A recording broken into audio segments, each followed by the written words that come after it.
गायत्री महापुराण में स्पष्ट भाव में उल्लेख कर युधिष्ठिर प्रश्न उत्तर देवाक श्रीकृष्ण एक स्पष्ट कर जो नारी मैंने बाप घर भार आनिबा पिता घर भार आनी से सावित्री व्रत करिथांती से नारीटी पर जन्म कृमि कीट ही जन्म होता है।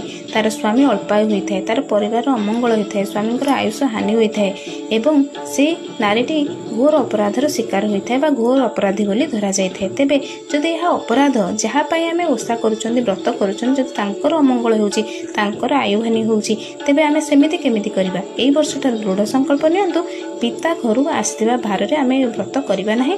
पिता घर को भार देबा पय संपूर्ण मना करदेबा। अलगा बेले पिता माता आमको बहुत किछि दउचंदी, स्नेह दियंतु, श्रद्धा दियंतु, आशीर्वाद दियंतु। निजर सामर्थ्य मुताबक आमे शंका सिंदूर किणी फलमूल किणी आमर पूजा अर्चना करिपरिबा। कोनोसी दामी फलमूलर आवश्यकता नाही। मां को ध्यान करंतु, स्वामींकर मंगल कामना करंतु एवं किछि नहले गायत्री मंत्र, लक्ष्मी नारायण मंत्र जप